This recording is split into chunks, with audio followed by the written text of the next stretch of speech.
En réalité, je pense que l'expression du Sangiovese ne vient pas de la façon dont on utilise les levures ou les techniques de la vinification. Je pense qu'au contraire, c'est le travail qui est effectué à la vigne qui va faire le goût du raisin et à la fin le goût du vin.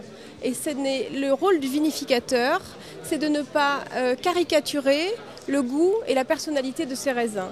Et je pense qu'il faut beaucoup de délicatesse et un minimum d'intervention humaine pour arriver à le faire dans les meilleures conditions et avec le goût le plus intéressant et le plus pur. Voilà. Quali sono le caratteristiche organolettiche dell'annata 2008 del Casato Prime Donne? Je pense que ce qui caractérise ce vin, c'est sans doute la fraîcheur et l'élégance. Le millésime 2008 n'est pas un millésime extrêmement opulent, mais ce qui était intéressant dans ce millésime, c'est de préserver l'équilibre sans sécheresse, sans que le bois domine le vin, et en préservant le caractère très finalement original de ce millésime qui le rend, à mon sens, très buvable et très intéressant, malgré une concentration qui n'est pas celle des millésimes 2007 par exemple, ou d'autres millésimes très réputés à Montalcino. Ci sono in queste annate dei tannini molto importanti, molto esplosivi, invece il Prime Donne riesce ad ammorbidirli, a tenerli sotto controllo. Comme je vous l'ai dit, je pense que évidemment la quantité et la qualité du tanin, elle est dans le raisin. Et ensuite, le vinificateur doit, par une extraction appropriée, éviter d'extraire trop de tanin dans ce raisin. Pour ça, il faut privilégier, je pense, une extraction douce, c'est-à-dire, à mon sens, plutôt du pigeage que beaucoup trop de remontage, et puis faire des macérations appropriées et éventuellement sélectionner les presses pour éviter de faire des vins trop tanniques et trop puissants, particulièrement quand la concentration des raisins ne le permet pas, pour préserver cet équilibre dont je vous parlais. Qual è il suo obiettivo personale di successo quando lei riterrà di aver avuto successo con il lavoro a Montalcino?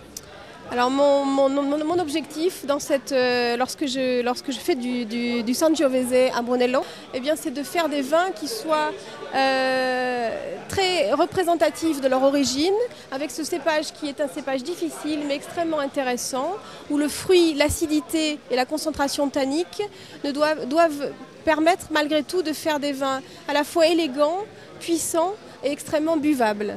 Et je pense que ça, c'est un challenge très intéressant et que, encore une fois, il ne faut pas caricaturer ce vin et en faire quelque chose de très élégant. Et je pense qu'on y arrive assez bien, surtout en faisant des travaux de plus en plus importants à la vigne et en laissant une sélection et un élevage le plus discret possible pour qu'on ne voit pas d'abord la façon dont le vin a été fait, mais d'abord d'où il vient et où a poussé la vigne finalement. Donc on doit faire des vins avec une belle personnalité et une originalité et qui soient agréables à boire. La loi impose un élevage dans le bois de 2 ans et traditionnellement, c'était réalisé dans des grands contenants. Je pense qu'en fonction du millésime, de la concentration des raisins, on doit être capable d'ajuster les modalités de l'élevage. Quand le vin est très concentré, il s'accommode, à mon sens, bien, très bien même, d'une première année dans des barriques, donc dans des petits contenants de bois, alors que, pour finir son élevage dans des volumes plus importants, dans des bottés de 25 ou 40 hectolitres, ça dépend évidemment des volumes considérés.